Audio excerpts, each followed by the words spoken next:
good afternoon, good morning, or good evening, of course, wherever you are online. Welcome to our webinar on the citiverse and what citiverse can bring to local and regional government. My name is András Törényi from the Global Cities Hub. I have the pleasure to co-organize this session with our dear colleague from ITU, Cristina Bueti, and to moderate the presentations and the discussions afterwards. Please note that this session is recorded, and for those who want to revisit it or those who will not be able to join, it will be put on Global Cities Hub YouTube channel. We are still waiting for one panelist to join, but let me start with the presentations. First of all, let me say that the mandate of the Global Cities Hub is to connect local and regional governments to international organizations, mostly in Geneva. And that's why it's a special pleasure to work with ITU on this important subject.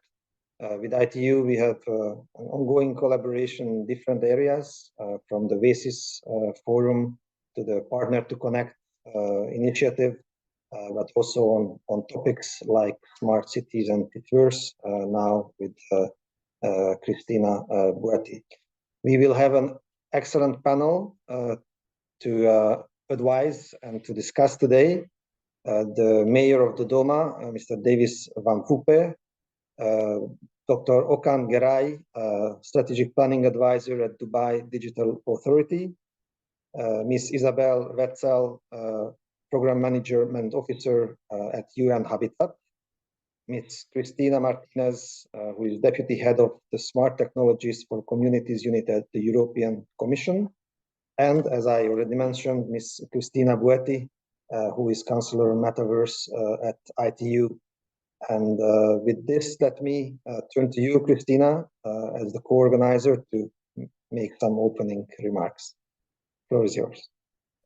Thank you so much, András, and good morning, good afternoon, good evening, ladies and gentlemen.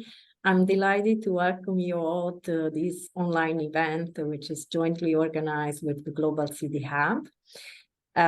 Firstly, I would like to thank our partner, the Global City Hub, because, as András mentioned, we have a long-standing partnership, and today's event is just an example of the many activities that we're doing, especially in the area of smart cities. The age of metaverse is here, and we fit the citiverse. And when we talk about citiverse, probably we should be talking about citiverses or metaverses, as there is certainly more than one.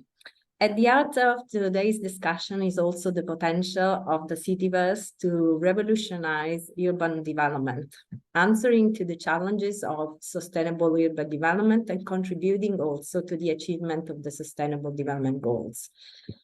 Digital transformation and especially emerging technologies like the metaverse are not merely trends, but they become necessary for local and regional governance. And especially with cities growing at an unprecedented pace, our traditional infrastructure development and equitable delivery of services are being tested. This is where probably citiverse, with its interoperability, security, inclusivity, challenges and promises, can offer people-centered solutions. We firmly believe in the importance of an inclusive, multi-stakeholder approach, and we are dedicated to actively listening to the needs of local regional governments, sharing insights and providing guidance on the principles to follow when shaping a citiverse. So as we embark on this journey together, let us keep in mind that the citiverse is more than just a concept. It's really an opportunity to reimagine urbanization, to build inclusive, resilient, and sustainable cities that can make really a tangible difference to millions of people around the world. Thank you so much. And Andres, the floor is yours. Thank you very much, Christina. And once again, thank you for ITU for working with the Global Cities Hub on this important issue. Let me say one organizational advice. We will start with some presentations. You will see we invited really experts from who will talk about different angles of this issue. And afterwards, we will animate online discussion, because really the added value we believe is the exchange between you, the experts, and our audience. So I encourage the audience to put your questions in the chat box, and I will try to evoke as many questions as possible. The issue is very actual. Strangely enough, today in Seoul, the Asia Pacific Urban Summit just had 2 sessions on smart cities and digitalization. And let me quote you one of the points from the joint statement of local governments at the Asia Pacific Urban Forum to set the scene. Point 6 says that local governments committed to utilize people-centered smart technologies such as community-based early warning systems and digital twins as part of local disaster preparedness, response, and recovery efforts. Identified in close partnership with the communities, these technologies shall be responsive to local context and needs. And let me use this as the guiding principle of our discussion today, how the potential of citiverse can help local and regional governments to deliver their services. Let me also point out an example I just recently heard here in Geneva. The newest smart building of the United Nations, the so-called H building, is a very smart office building, but those who work inside, they are not as happy with it as those who are managing the building. And it gives me the idea to ask you the question, perhaps managing a citiverse gives a lot of freedom and effectiveness to those who will run it. Is it really something that the people, the users at the end, will profit also from? So with these questions, let me start and give the floor to Dr. Okan Geray and ask him to present us with his views on the citiverse. He is a strategic planning advisor at Dubai Digital Authority, but also importantly, he is the rapporteur of the ITU Study Group 20 on smart cities. He is chairman of the U4SSC Smart and Sustainable Cities. And perhaps most importantly, he's co-chair of the focus group on metaverse. So I think he is the very person who can advise us on how to look at the citiverse first. Dr. Geray, the floor is yours.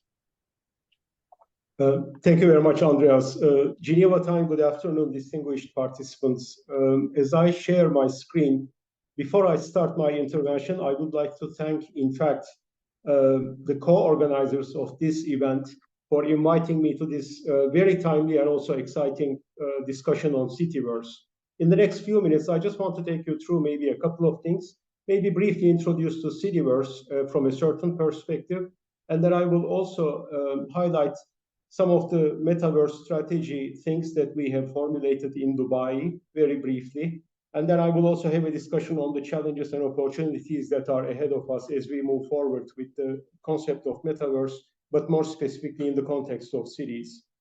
So having said that, I am just going to discuss the challenges that are ahead of us. If you look at cities today, and these are numbers are actually directly coming from United Nations, most of the people live in cities today, the majority of people, and this number is even expected to increase to 70% by the middle of this century. And then if you look at the economic activities, more than 80% of the GDP is today essentially produced within the context of cities. And the cities also account for more than 70% of greenhouse gas emissions. And unfortunately, 99% of the global urban population breathe polluted air. So if you look at these, in a nutshell, we can have more statistics, but most of our social, economic, and environmental challenges today are manifested in the cities, in the urban environments. So this is the context that we are in. If we can solve these issues for the cities, I think it's going to help us achieve a major milestone in terms of also attaining the sustainable development goals. So then if you look at the citiverse, basically citiverse is the metaverse that's dedicated, that's essentially tailored to the needs of the cities and also its inhabitants, to their aspirations. So it's all about, in fact, essentially solving the challenges of cities by using metaverse as the enabling technology. But I want to mention that we should always have the real business point of view, which is the challenges that the cities face. And we have probably two types of challenges in the cities, or two types of target agendas that we have. We have the common collective agenda at the global level, which is captured by the United Nations Sustainable Development Goals. That's our common agenda across the globe, actually. All of us are targeting to achieve these 17 goals, also captured under 169 targets, clearly articulated in the UN Sustainable Development Goals Agenda for 2030. So this is the common agenda. But on the other hand, each and every city has its own particular aspect, particular challenges, particular priorities. These are more specific to the city itself. So when we create the agenda for the cities, we in fact put these two things together. In some cases, there is a bit of an overlap between the city priorities and the UN SDGs. But in some cases, they are not necessarily overlapping. So we need to have a unified, almost city agenda. And that comes into play the metaverse. Metaverse is almost a special technology, an emerging technology, but a disruptive one also. That's going to help the cities accomplish their agenda at the end of the day. One thing that I want to probably highlight is metaverse is a special emerging technology, a nascent technology, in the sense that it's a bit different from the others. It's immersive. It has permanence in the way it operates, in the way it works. And also it creates almost a human-centric experience. It gives us this potential to create a human-centric experience for the citizens of the cities. So when we talk about, for example, people-centric cities, I think metaverse is one of those technologies which is closer to that side of the spectrum where we can create an experience that would appeal to the citizens or the inhabitants of these cities. So essentially, that's the citiverse, which is tailored and dedicated to the needs of the cities. And it has an amazing, actually, opportunity, if we can harness this in the right way, to redesign the urban living, redesign urban planning, redefine the way we live in the cities, redefine the way we create economic opportunities, and also solve our economic challenges. So it's quite actually particular in that sense. I'm just going to take you through an example city, which is the city that I work in, actually, the Dubai itself, where last year Dubai has developed its own metaverse strategy, which essentially aims to make Dubai the #1 in the region and one of the top 10 cities globally in terms of metaverse economy. And the top line objectives in general say that we're going to quintuple, 5 times increase the number of blockchain and metaverse companies in Dubai. And we will also create 40,000 additional, we are aiming to create 40,000 additional jobs, virtual jobs, by 2030, so by the end of this decade. And the addition to the economy, the gross value of the addition would be $4 billion in Dubai in 5 years. Now, these are all achieved, of course, by leveraging not just metaverse, but we are synergistically combining Web3, the VR, AR, XR, and also the digital twins technologies around 5 main pillars in the strategy. So we're going to create use cases across different sectors in the city. And while doing that, we also want to foster talent in the city that's geared towards accomplishing the strategy. And we will also support this strategy through scalable and safe platforms, and also complement it with a regulatory approach that will be conducive to accomplishing this strategy. And this will all be captured through innovation at the city level. So it's kind of taking a maybe economic perspective, but also a holistic perspective, by putting in place together the different almost components of the main top line objectives that we have at the city level. On the other hand, not only Dubai, but if you look at all the cities across the world, there are numerous challenges that we need to overcome. I think these challenges, if you think about them, they are not necessarily specific to metaverse. Whenever we encounter a new technology, a new emerging technology, these issues pop up. So it's not new to us. Those of us who are involved in city administrations, in digital transformation initiatives, all the way from e-government to smart government, smart city, digital transformation in digital cities, these issues are there. The good thing is we have some experience coming from the past dealing with all these other disruptive and emerging technologies, but there are also specific aspects pertaining to metaverse. So all these are issues that we're going to have to address along the way as cities if you want to achieve success for citiverse. I'm not going to go through the details of it. I think most of those are clear probably to the participants, but these are all ahead of us. And it's going to all determine, I think, whether we will have a bumpy road along the way or we're going to have a smooth ride almost in terms of harnessing this transformative potential posed by metaverse ahead of us. So having these challenges, I would like to commend actually ITU at this point for the established focus group that's addressing several issues pertaining to metaverse. The focus group was established, and there are 9 working groups at the moment working on different aspects of the metaverse. So it spans most of the topics that I mentioned earlier, if not all of them. And I'm humbled and also privileged to lead working group, co-chair actually, working group 7 on economic competition and regulation aspects regarding the metaverse. So we're working on those issues, but as you can see, there's a lot of work going on in parallel pertaining to technology issues, to security, safety, all these other areas. So the focus group is very essential in the sense that it's addressing pre-standardization issues. So the technical reports, the technical specifications that will get published within the focus group is going to help the standardization step, which is ahead of us after the focus group. So it's doing all that pre-work. And I also would like to commend ITU because this focus group has a broad stakeholder base today.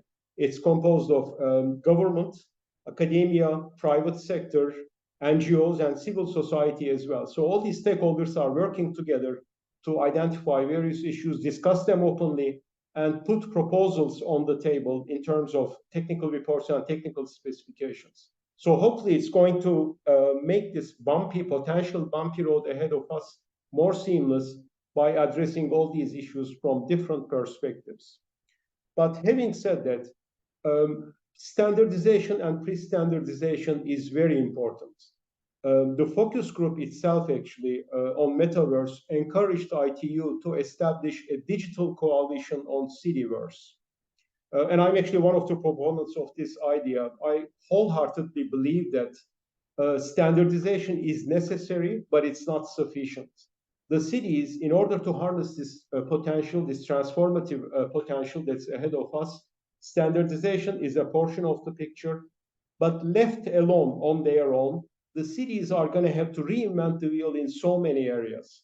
They are going to have to come up with a lot of solutions pertaining to the challenges that I was mentioning earlier, instead of doing it on their own. And we have tens of or even hundreds of thousands of cities across the world. We're actually suggesting to create a neutral and accessible platform whereby cities can exchange knowledge, can exchange their experiences. And as I mentioned, standardization is one side of it, but there are several issues that we still need to actually address when it comes to citiverse. There are issues around governance. Should we centralize governance when it comes to citiverse, decentralize it, have a hybrid approach? There are successful solutions that will be created along the way. We already have successful use cases around the world. Can we share this knowledge between the cities? We're going actually beyond the standardization by doing those things. Can we provide a platform to identify common needs of cities? Can we share these best practices, solutions, guiding principles, guidelines? Can we create a sandbox, for example, to experiment these solutions that will address the agenda that I was alluding to earlier?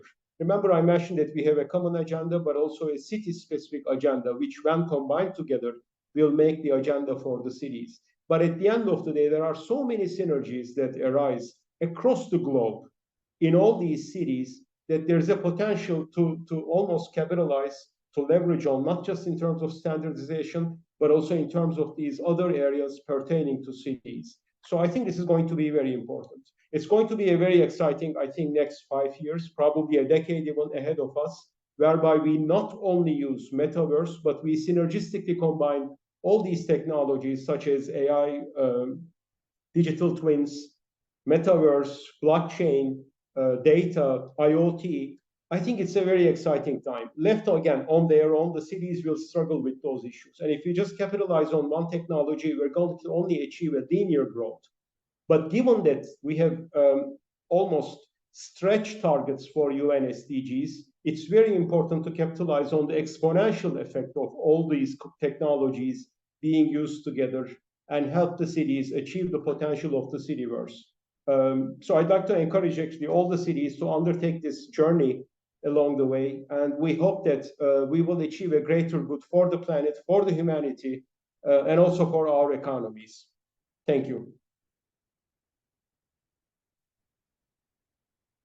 Thank you very much, Dr. Garay, for this extensive and perfect set of the scene. I think you pointed out very important aspects like the technology part, the emerging and also disruptive technology part of the metaverse, but also the question of standardization, which you mentioned it's necessary but not sufficient.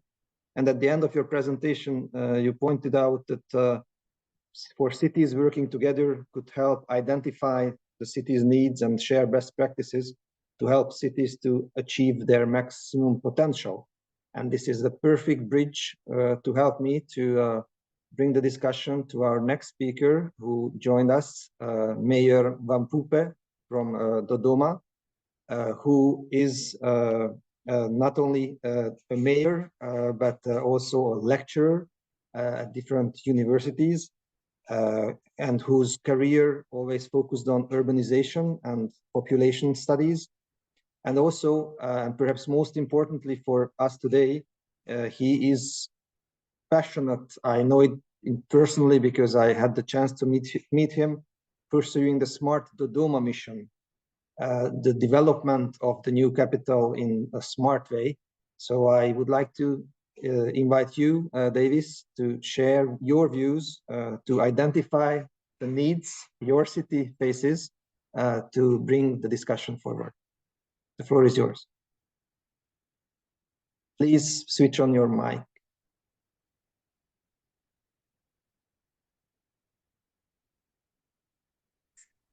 Thank you, Andras. Can you hear me? Thank you. Thank you, Andras, and the rest of the groups. Sorry for coming in late. I'm really pleased that I'm one of those people you thought could contribute some experience from the African perspective. Africa not as a continent, but as a socio-economic difference with the rest of the world. Indeed, my contribution will be based on the very characteristics that we have for the urbanization in the developing countries.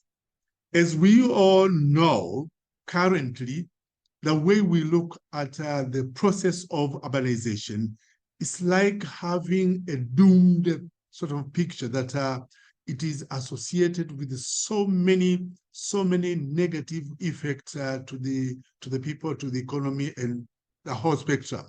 But again, we look upon cities, wherever they are in the world, to become centers for economic innovation, for centers for as hubs for economic development, etc., etc. But the catch is that when we have to revisit the attendant problems of urbanization, we note that the most salient features of urbanization in these countries is that it's rapid, and it is taking place in nearly stagnant economies. So the problems that we encounter in the case of that one infrastructural development, which lie far beyond the rates of growth, but also problems of waste management are quite common, without forgetting that even when you have to raise some revenues for the local government, this is a problem because we normally lack data that would have otherwise helped us to do that. Issues of uncontrolled development are quite common, but also issues related to security and safety are among these problems. Now, if I will have to start by perceiving what I think citiverse represents, the fact that it is a coalition of the real world together with the virtual world gives us a new way of envisioning the urban landscape. So we really look upon having these cities in Africa, which currently are seen to be experiencing negative effects of urbanization. We want to turn the picture so that the cities rediscover their past glories, rediscover their past potential of contributing to economic development. And how do we do that one? The first point is that citiverse is really having a good potential because it enables us to obtain very, very relevant data that is close to reality, because now we have merged the virtual world and the real world into a synergy, which we see data being a very important thing that is going to emerge, more lab data. So we are going to make data-driven, data-informed decisions that are necessary for the sustainable urban development. But also the fact that when this technology emerges is well planned, the issue of people-centered citiverse is most common. And why do we do that one? Indeed, we are going to benefit quite a lot, provided it gives more or better services to the people that we serve, but also as centers of innovation. Again, citiverse is going to be very important in this kind of respect. Now, the inclusivity, that the fact that we are able to view data from all sorts of landscape is also going to give us a numerous advantage in terms of having an inclusive growth of the cities that we have. The other point that I may wish to make is the predictive power of to become a tool that will assist future planning for the cities, which for most of the time in the past has not been there. Of course, it's also important in terms of informing policy, because we are now able to see that with the amount of data that we are going to have, developing policy grounds for urban development is going to be so much appreciated.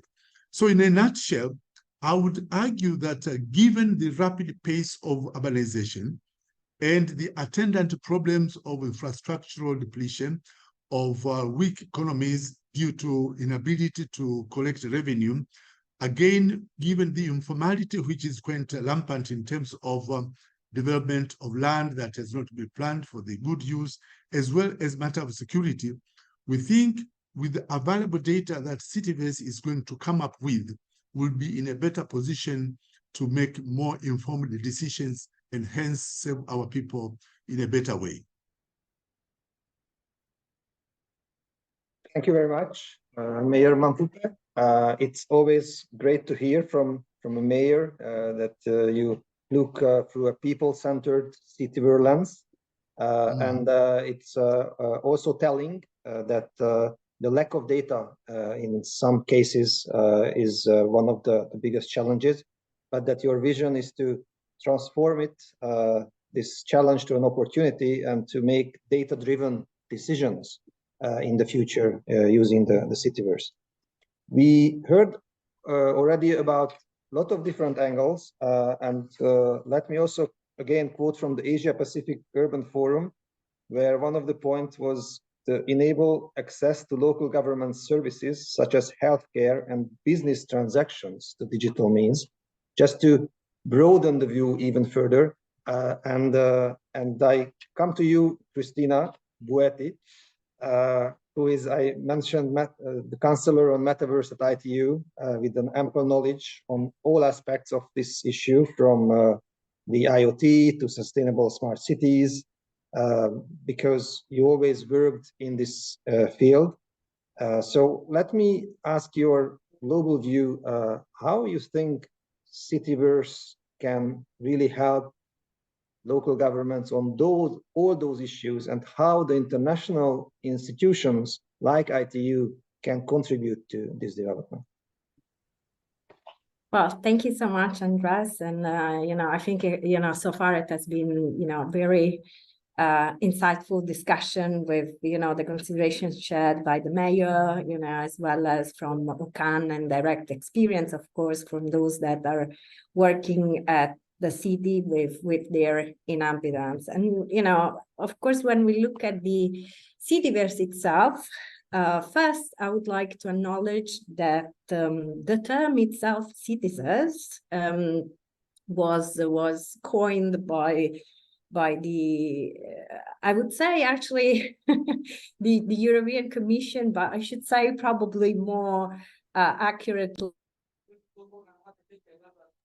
from Cristina Martinez and well, her team working in the focus group itself, and using, of course, all platforms that the EU has the availability to. So that gives us, a new perspective on the intersection between metaverse and cities itself. And then, when, sorry. Oops. There seems to be some noise in the background, but it doesn't seem to be mine.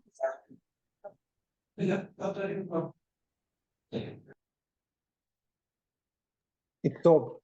Yes, thank you. Sorry, it was a bit difficult. So I was saying, when we look really at the intersection itself between cities and metaverse, we see that, cities are really initiating their path towards using this technology and maximizing its benefits. So from examples of cities like Seoul in Korea that launched its first ever metaverse platforms to provide real life administrative services, to the experience that we just had from Dubai to Finland, that, for example, worked on their first, strategy, set their vision here in Europe, to, cities like, or, in Egypt, that they are using actually metaverse more to promote tourism. So there is also a difference in concept and use of the metaverse at the different level. And when we see actually itself how the metaverse can change or can help in municipalities, we see that, for example, it has a great capacity for smart contracts that can automate and validate transactions, reducing bureaucracy delay. Metaverse can also enable decentralized systems for transparency and efficient urban governance. It can also give the possibility to create the virtual admin hubs for simplified access to government services, and can enable inhabitants, to participate more actively in the governance and decision making, while providing real-time data analytics that can empower decision making, enhancing the city management. All of this, of course, it doesn't come without any challenges. There are still a lot of challenges that have to be addressed, from technical challenges that concerns interoperability. So definitely the fact that we have more than one citiverse, as we do have more than one metaverse. We have challenges related to privacy, security, societal challenges, including, the fact that we must build, a metaverse that is inclusive, that respects ethics and human rights. We have, of course, economic and competition challenges to be addressed, and, governance is definitely probably one of the issues that will keep busy the policymakers for the next few years. In all of this, how the ITU as a UN agency is helping, this dialogue. The ITU has been working, through this new focus group, trying to be an international gathering, leveraging the excellent work that it is being done in different other platforms, as for example, what it is being done in different cities, what it is being done by other regional organizations, but also convening over 500 different experts that are debating, discussing, and and finding an agreement on how to solve these major challenges. As it was highlighted before, standards, or the importance of standards, is certainly key, but is not, sufficient, or is not the only solution to the issue. It has to be combined with, policy and governance, and that's why, the focus group itself has been working also on the development of a set of technical reports that looks also at the policy and regulatory challenges. There is actually a new report that has been, approved during the last meeting that took place a few weeks ago under the leadership of Dr. Geray. And I really encourage all of you to read it. The focus group is also open to all, so it's also a call for those interested experts to join this group and work together.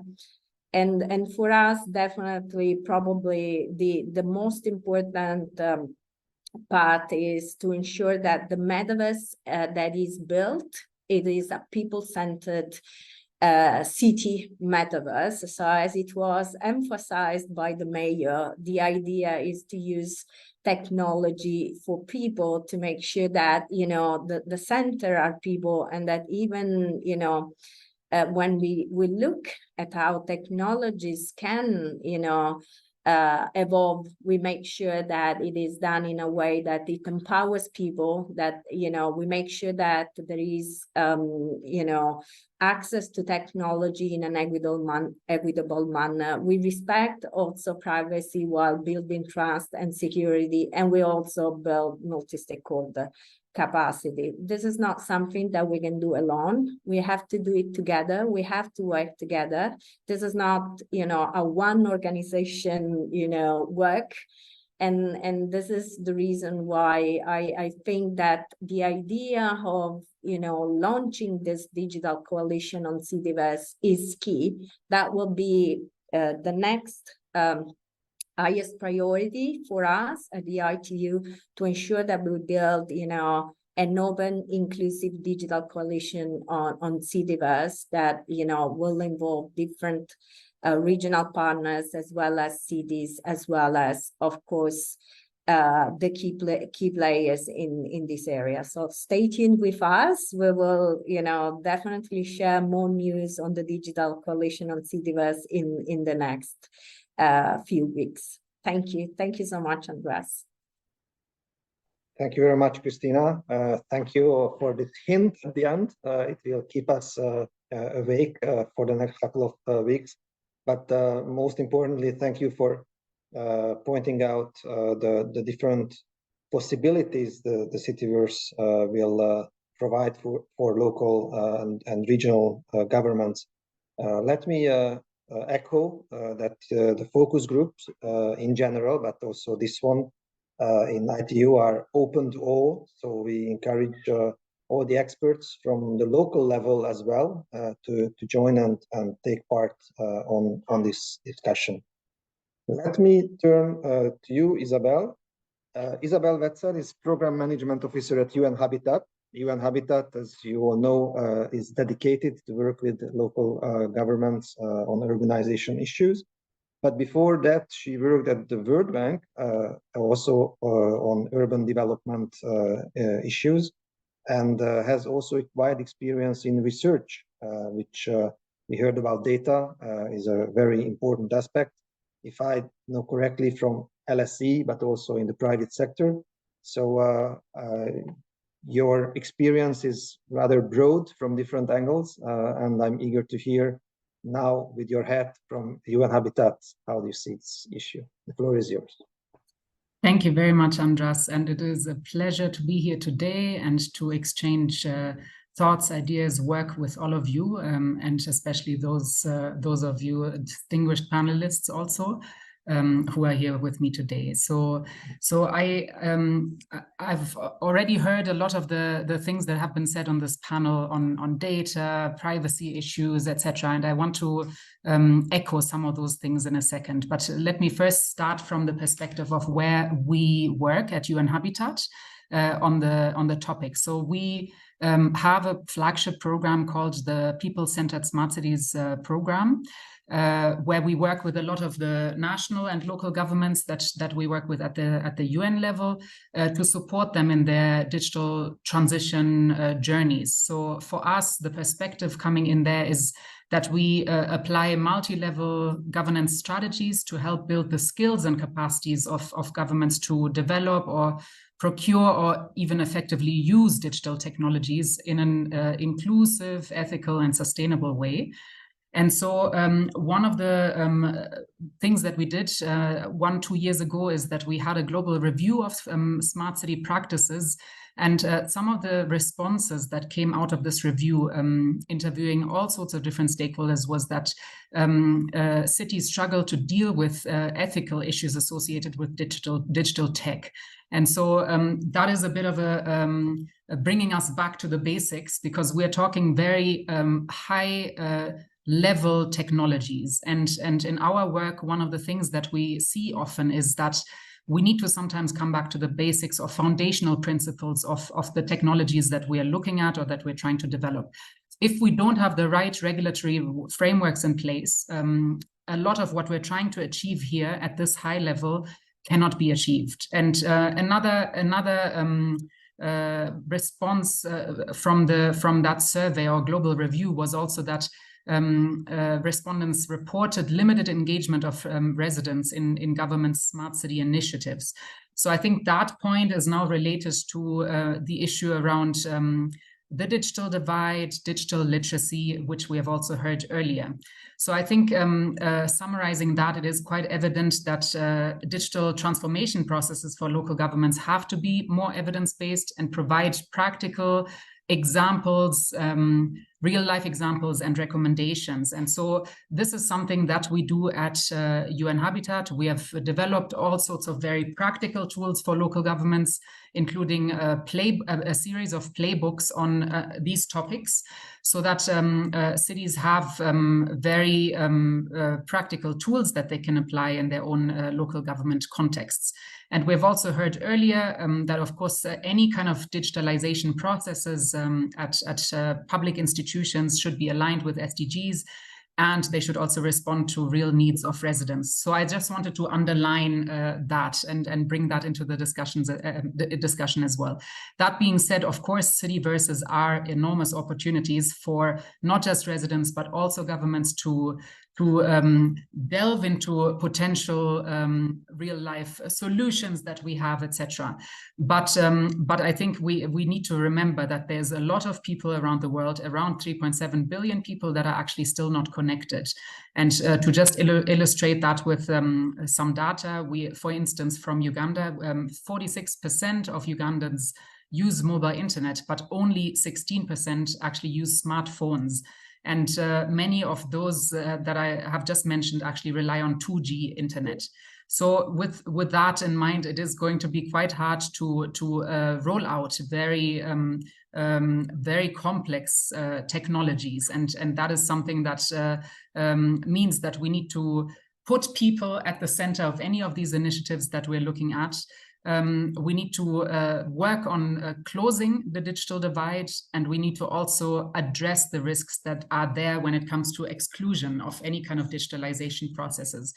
because if we don't do that, we risk not understanding fully what our privacy and security risks look like, and that will have a negative impact, particularly on vulnerable populations. And then on top of that, and that is connected, is that any kind of digital tools, metaverses, citiverses, digitalization processes require also resilient physical infrastructure, so Wi-Fi, electricity, mobile phone penetration, etc.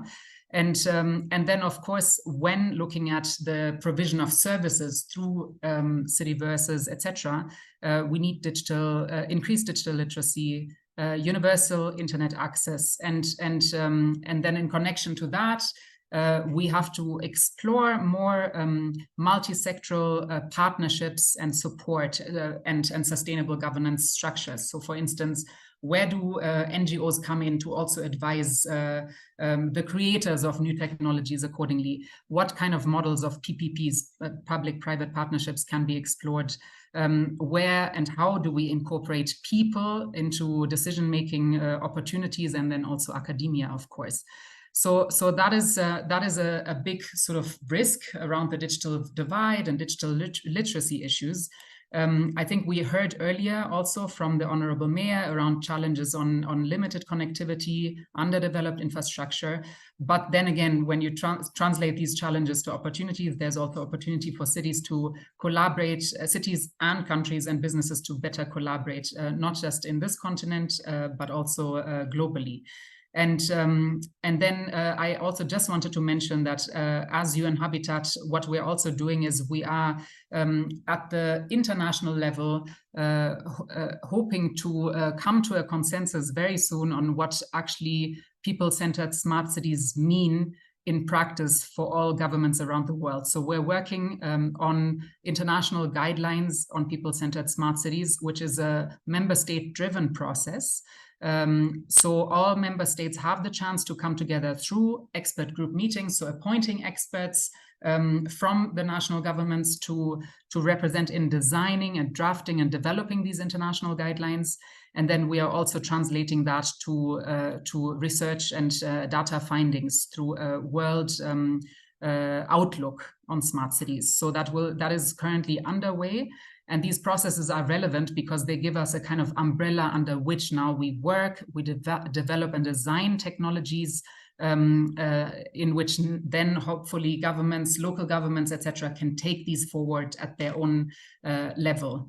And then as a last point, I also just wanted to mention that, of course, we work a lot to support local governments in increasing capacities at the city level. So when working with local governments, often we realize that there's very limited capacity at the technology levels to actually adopt solutions and integrate them into the way that city governments operate. We can see that, for instance, when looking at the provision or let's say the digitalization of services for residents. If that exists, often it exists at the national government level, so e-government services, and more governments are adopting these very important digital platforms. But we are also looking at what that means in terms of building the capacity on the local level. And when building that capacity, what we do is we make local governments think through what kind of support systems they require. We listen and understand where are the biggest demands so that the systems that are developed and designed are really demand-driven and that are also needs-based. So you identify where the biggest needs are, you build capacity and training around that. And so those are very important elements that need to be in place. So kind of thinking through what are the digital service standards that have to be in place? How do you ensure privacy, interoperability, equity, security issues in the kind of digital platforms that are there? But then also, how does a city then think through that as a kind of civic technology stack? So I've seen earlier in Christina's presentation also issues around or questions around digital identity. So cities or governments have to think through what kind of services they need to start thinking about from a digital perspective. before you start building them. So because there is an incredible amount of demand to build services and platforms that can host now things around issuing licenses, permits, records, data management, etc. But a big part of that is then also seeing where is that data stored and exchanged? What does the system look like for digital identity, etc.? So coming back to my very first point, the key ingredient on that is really understanding users in the design of the systems that we have, ensuring interoperability between the different systems that are there, creating also a positive user experience. So when you're in those systems, how do you make sure that it is a positive experience as you're navigating through it? And then another last point I heard earlier was also around trust. It is important that any kind of digital systems we're looking at and building needs to feel and be trustworthy. So I think the issue around transparency over what kind of data is collected, how that data is used and shared and stored, etc., is incredibly important. I'll stop here. Very excited to see where this conversation is going, and of course also joining and participating in the working groups that have been set up, that have been discussing these topics for a very long time. Thank you very much. Thank you very much, Isabel, for all these diverse points you raised. Let me just echo your invitation that developing the people-centered smart cities concept and definition, all national and local governments are welcome to contribute to the discussion. I think it's very important that you not only provide practical tools and playbooks for the local governments, but you also open to listen to them during the processes. You also mentioned regulations, and one of the best regulators in the world, if I may say so, is definitely the European Commission, or at least that's the image you have, Christina. And that brings me to our last, but definitely not least, Cristina Martinez, who is the Deputy Head of the Smart Technologies for Communities unit at the European Commission.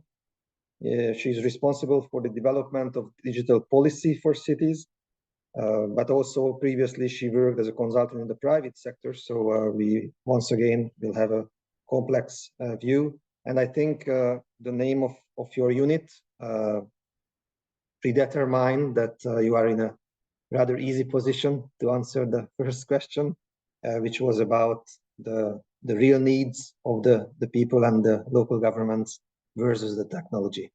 Christina, the floor is yours. Thank you. Thank you for your invitation first. Thank you for the question, which I think is quite interesting because it will help me perhaps to explain where this concept called citiverse comes from. And perhaps just to quickly address your point, I would like to coin but reverse perhaps the quotation that comes from John Fitzgerald Kennedy, who said, don't ask yourself what your country can do for you, but what you can do for your country. And here I would do the opposite. I would say, don't ask, what you can do for the citiverse, but what the citiverse can do for you. We have defined this concept from the perspective that we want technology for a purpose, and putting the citizen in the center was for us the most important. We've been working with our colleagues from the UN Habitat in the past, and notably on this resolution. And I think that we have actually a lot in common. Although we all come from different backgrounds, we have more in common than things that separate us in our perspective of what technology is for.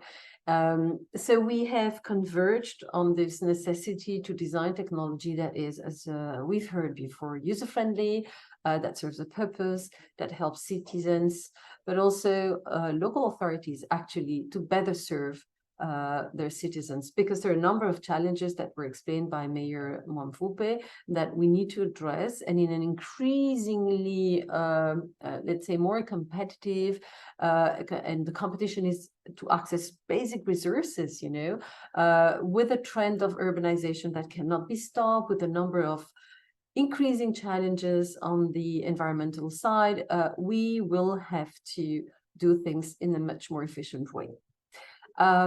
Whether technology will be the solution to this and whether it will help us solve all the challenges still needs to be seen. But what we definitely don't want is a technology or a new trend that would not address those issues. Allow me first to come back to why we came up with this concept of citiverse. So the European Commission has been investing a lot in its research program in the past. And obviously, we wanted to support the industry that is now developing what we call new virtual worlds. However, because my team works for a long time already on smart cities, trying to support the deployment and the acquisition of data spaces, to manage technology like digital twins, so progressively, accompanying this transition to a more digitalized world. We thought that immersive technology and an interconnected hub of different platforms would be of some use in the coming metaverse era, as long as it is designed in a way that is meeting indeed their objectives. So the first definition was inspired actually from the ISO IEC 23005 and the IEEE 2888 definitions and standards, sorry. We said, okay, what is a citiverse for us? It's a technical definition, by the way. It is an environment composed of a series of interconnected, distributed virtual worlds. So we insist very much on the decentralization perspective. That's our vision, representing their physical counterparts. Another important point, we are building on top of existing let's say hybrid systems like digital twins. So we want to digitalize the physical environment for the purpose of helping to address issues encountered in the physical environment and enhance, create new added value services. But we're not discussing here the creation of pure virtual worlds, okay? And so, of course, they have to be synchronized. You need a lot of, low latency, a lot of immersiveness, fluid transition from one world to the other. High frequency and fidelity is, of course, very important. So we think about visualization, we think about compression of image, etc., etc. Each world, so it's different ecosystems that we call citiverses, if you wish, or citiverses, because we don't have a unique definition of what the citiverse will be. Will offer different kind of virtual goods and services, therefore creating added value, which will have to be monetized at some point, or at least there will be a value scheme that will help identify who is owning which assets and for what purpose. So creating a kind of thriving digital economy. And this, of course, will be done for citizens and other users like industry, like local authorities, to be represented in this environment as what we call them avatars.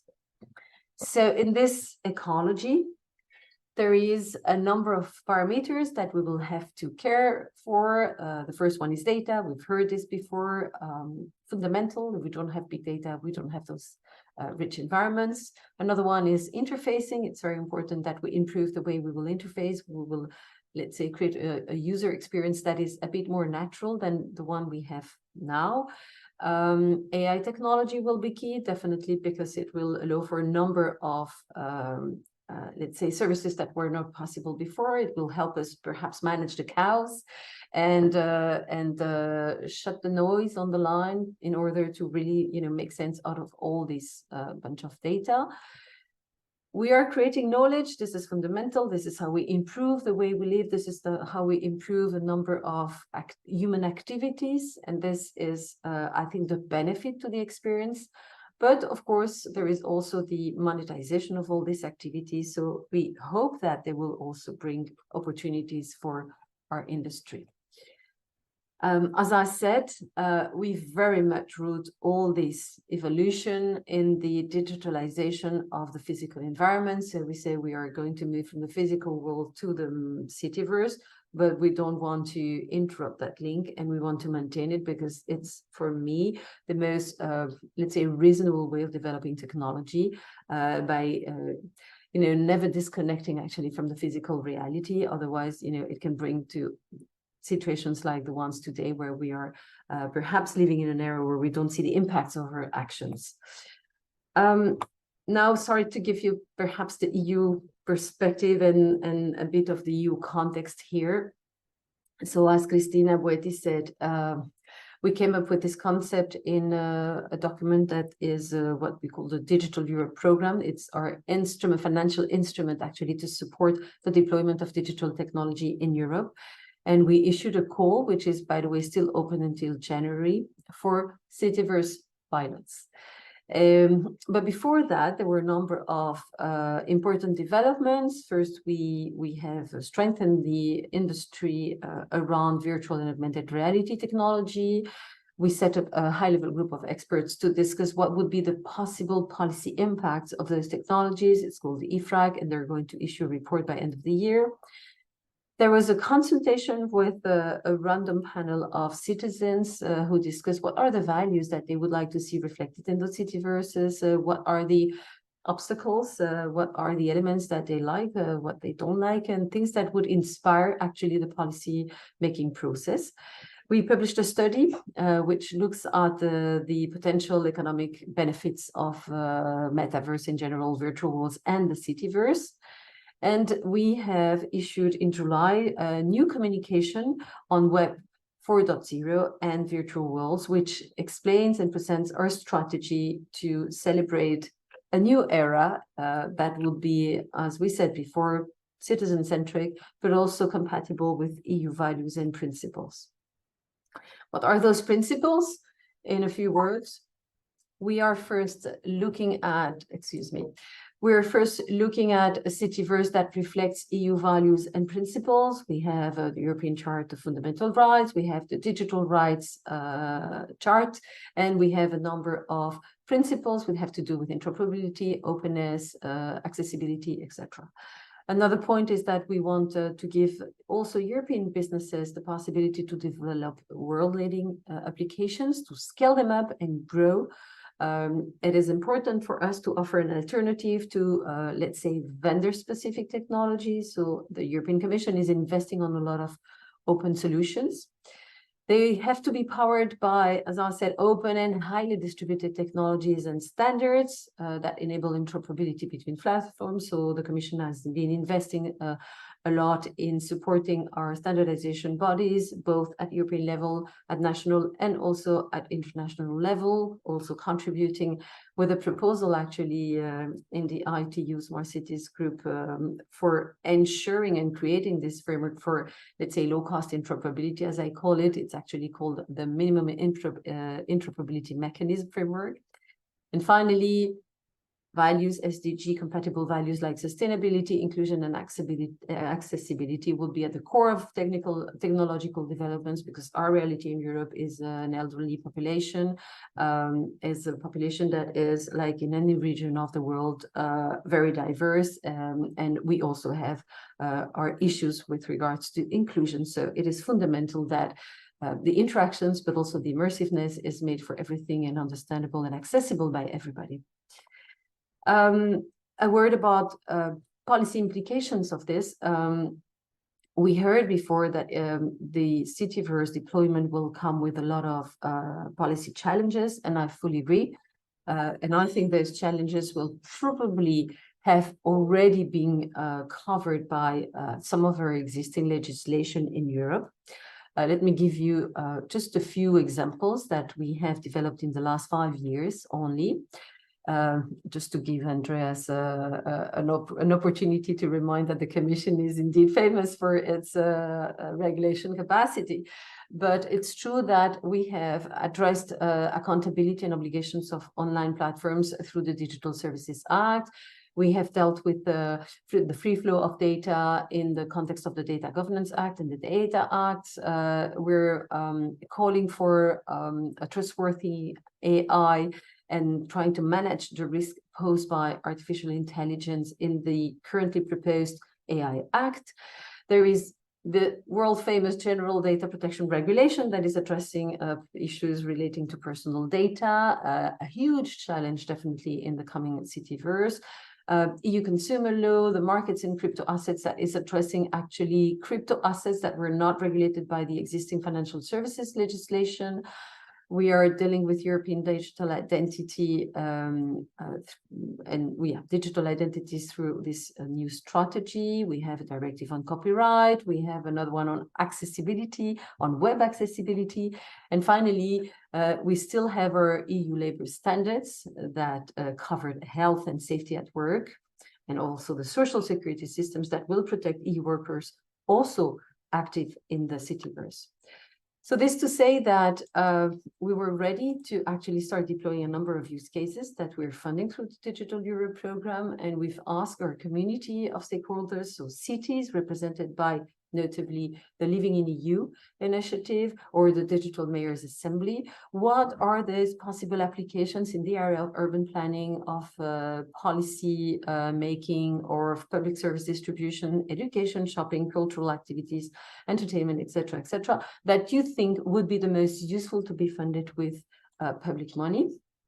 So we had this exercise done with the Living in EU community, where they have classified use cases, and they were then assessed by a number of experts who came up with this preliminary vision of, what are the quick wins, what would be, the most reasonable use cases to be developed in the middle term, and then in the longer term. And it spans from, as you can see here, from virtual tourism to simulating urban flows, traffic patterns, up to emergency training of citizens in the most critical cases. A word about standardization, because working with our friends from ITU, we thought that it was about time to start reflecting on the standards or necessity actions that we should undertake in order to support the developments with open standards. We realized that maybe it's a bit premature to address standards at this stage, because most of the technologies that are needed to really create a fluid citiverse are not fully mature. But we still think that it's important to first, as I said, investigate on what are the user requirements that would shape our investments, and what are the elements of public interest, that the European Commission should be looking at in order to prepare also from a policy perspective the future deployment of those solutions. So we're not working on standards at this moment, but we are building and we are definitely shaping our discussions around the principles that were developed in the interoperability framework for smart cities and communities, and also the minimum interoperability mechanism framework that I mentioned before, which we hope will soon become an ITU standard. So we are working on this roadmap. It will be released by end of the year. It is an open document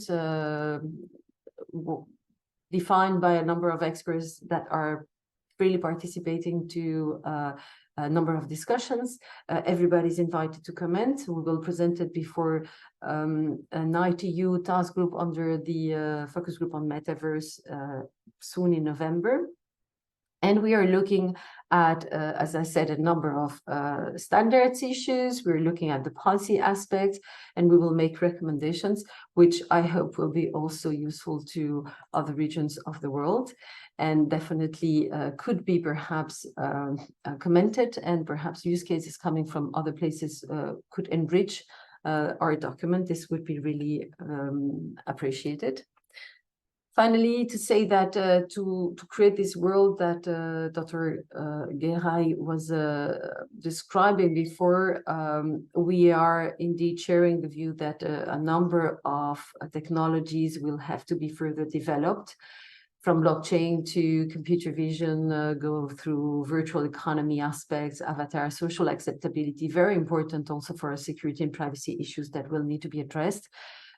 So we are going to invest in research, support a number of new technologies that will be trained in Europe, that will have to actually, as I said, fit into this policy framework. And then eventually contribute also to the global discussion on what are the preferred frameworks, the preferred architectures, and the principles that we can globally share among us to develop worlds, virtual worlds, hybrid worlds that will be meeting, let's say, a common level of understanding of how we think, humanity will be able to better develop and make use of technology in a way that will remain compatible with SDGs, which I think is, the values that will group us all. Finally, to finalize on my European prospects, we will be closing a call, launching a number of projects in this area, and also collecting the results of other investments which have to do with smart cities data space in Europe, and a public procurement action where we are offering a digital twin toolbox to cities and communities in Europe and across the world, actually, to be used and to be played with and developed and operated by anybody who wants to create a digital twin and later on create a citiverse on top of this foundation. I think I will stop here, but because this is call information which might not be so relevant in this context. But in any case, I'm happy to take any questions regarding our future plans, and very happy also to share with the distinguished panelists on the common elements that we've discussed today, which I think are quite encouraging. It means that that there is much more thing, that we think that assemble us than separate us. So happy to stop here and take any question you may want to raise. Thank you very much, Christina. Thank you all our speakers for these great presentations. I echo from your presentation one very important point is that we have to follow the same principles as we follow in other regulatory issues, and we have to make sure we don't forget them. But I also take that you mentioned a long list of regulations, but you also mentioned a long list of potential applications. You gave a lot of ideas, and I'm sure that our audience appreciates that. But that this also brings me to a question, and let me turn to all of you for a next round of intervention. We are running with it over time, but I hope you can still stay with us for a quick round of answers. I will put you all the questions I collected, and I leave to you to choose which one you would like to answer, or if you picked up something from the other speakers you would like to reflect on, I would absolutely encourage you. So there was this mention of ideas or innovations which happens on the local level, by businesses, by LRGs, by cities, and then the regulation which is at national and international level. So one of the questions is how we can bring these two worlds together to make sure that the regulation reflects the needs the inventors and developers on the ground needs. Another part of this question is that citiverse is something we are developing now. How you can regulate something which is in the development and will happen in the future. So that's the second question. And there were a third question in the chat reflecting our speakers who said, we need more metadata on products and platforms and services. How you can imagine collecting these metadata in the future. And then I will read the last question while you are answering. So let me come back to the same order, and please choose your weapon. Answer the question you feel most fit. Dr. Garay, can I start with you? All right, Andreas. Maybe I'm going to pick the data one because it's something that's dear to my heart also. I can't emphasize the importance of setting data governance right. And this is not just for metaverse or citiverse. Data is almost the common denominator in any digital transformation initiative, be it e-government or digital cities or metaverse or blockchain. It's very important to set it right in terms of data governance, data classification, data protection, data privacy, data sovereignty, data residency. If a city can establish this data governance in place, I think it's almost like an accelerator. The rest flows by itself when it comes to these different technologies that we are discussing. Again, be it blockchain, be it IoT, be it metaverse, it's almost like an accelerator that helps in any digital transformation initiative. That's been actually our experience in Dubai. And COVID was probably the best example of it. We'd established data governance prior to COVID, and we were able to utilize that to our benefit at the city level, not only in the healthcare area, but across all the sectors in general. So that was almost a proving point for us. But having said that, metaverse actually almost amplifies the data problem in the sense that there is much more data collection in the metaverse than these other, let's say, emerging technologies that we've been discussing. It's amplified both in terms of size of the data, type of the data, and also the amount of data. So if the data governance is not in place, I think the cities are going to struggle even more. And just looking at maybe types of data, I'm not going to spend too much time, but there is additional geospatial telemetry kind of data, device specification data, network data in terms of bandwidth, proximity, behavioral data that metaverse collects. So the challenge is actually becoming higher. In addition to the things that I mentioned, which is maybe more foundational level, metaverse is adding almost more layers of data challenges for us. So that's very important. If we have at least the foundational data governance established right, I think the cities will be in a better position to handle these additional, let's say, challenges posed by metadata. One more thing that I want to add is, unfortunately, data has no boundaries today. You mentioned, for example, national level data governance or national level regulations, governance, local level. But these are like almost silos that we are establishing in our geographies. But data goes across in general. It's going to be, I think, very important to have a global dialogue, maybe, to make sure that our data, the exchange and sharing of data happens also at the global level. Economies almost enforce us. We have global supply chains today. We have global trade. We have global even services, both in the private sector and to a certain extent, even in the public sector. I can give examples where there are international investments, foreign direct investments coming into cities, nations. So if we can't resolve these issues at the global level, we will still face challenges moving forward. And I know there are even different, let's say, schools of thought when it comes to data governance at the global level today. I think these are all ahead of us to be addressed. But at least at the city level, we need that strong foundation for data so we can resolve metaverse and also global challenges ahead of us. Thank you all. Thank you very much for this great answer. Mayor Mampupe, any of the questions or other speakers?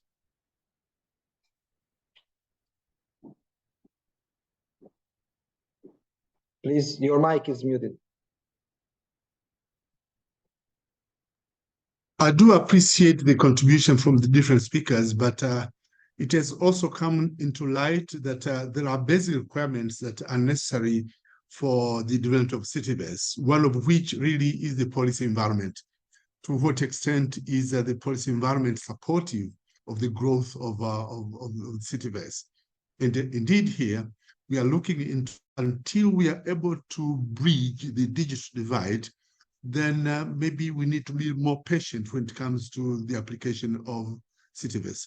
But we cannot wait for the gap to be completely closed. We have to start, and those left behind may have to chase the pace. Otherwise, we cannot elevate. It has never happened that we are all at equal length of the digital level.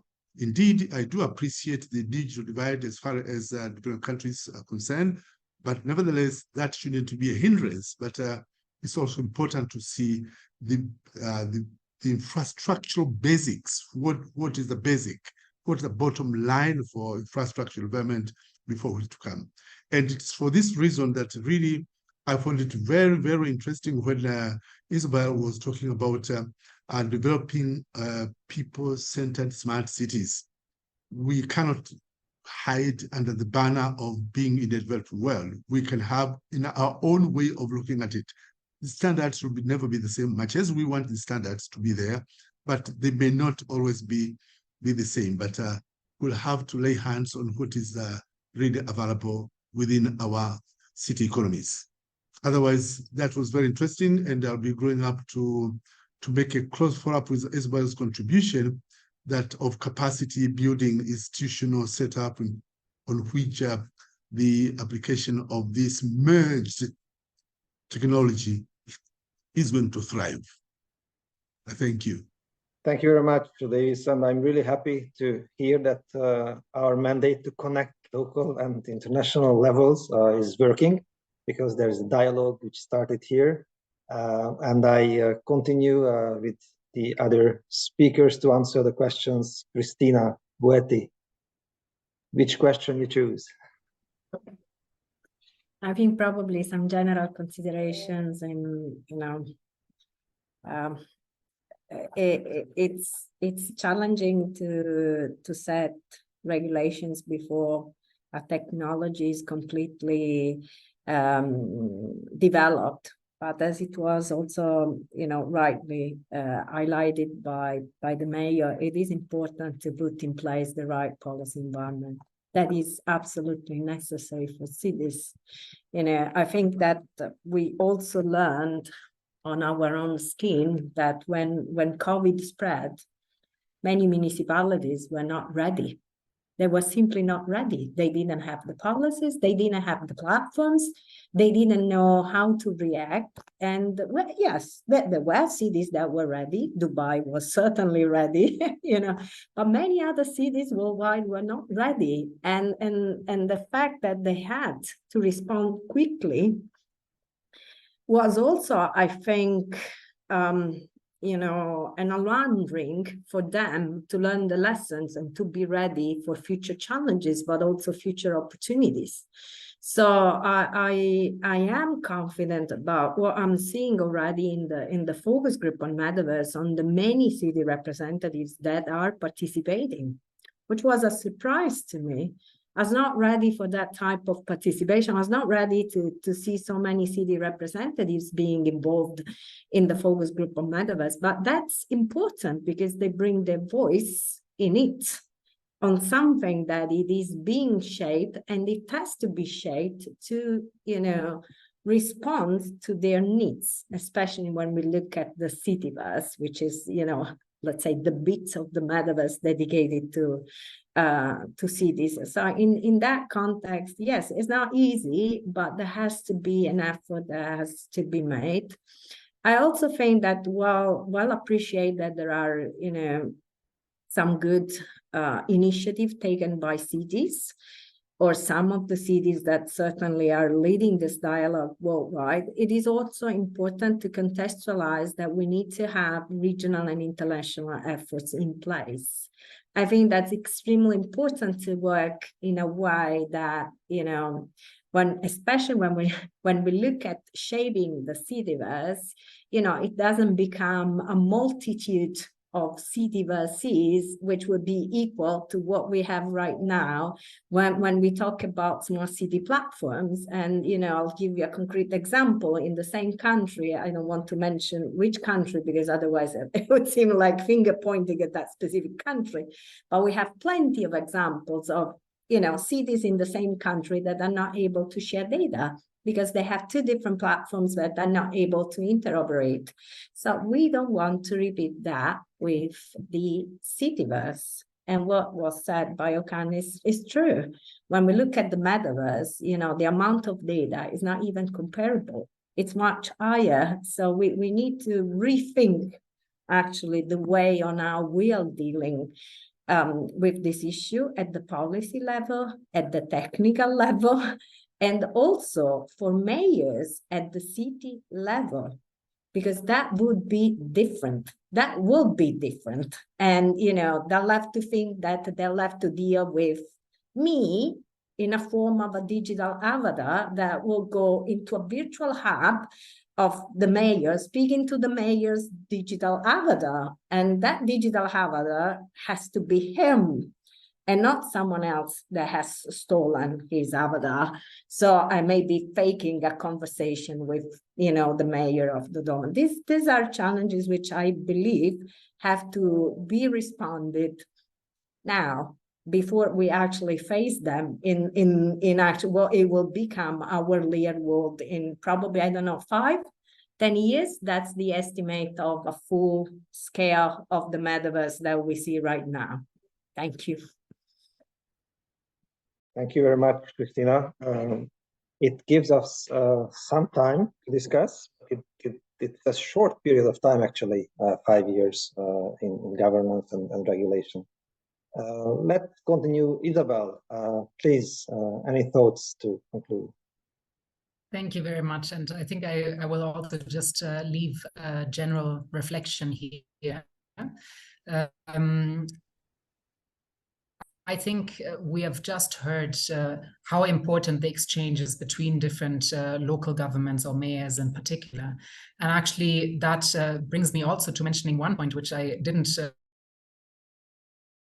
launched a global alliance of mayors and digital cooperation not long ago, just 2-3 months ago, which is just the beginning of hopefully a lot of local governments coming together for the purpose of now exchanging exactly their thoughts, their practices, ideas, examples of how they are doing on their own digital transformation journeys. And I think the platform is so important because it provides cities with a place where they can exchange what works for them and what doesn't. And as we just heard from Christina, there's a lot of questions to which we don't yet have responses when it comes to the metaverse, citiverses, etc.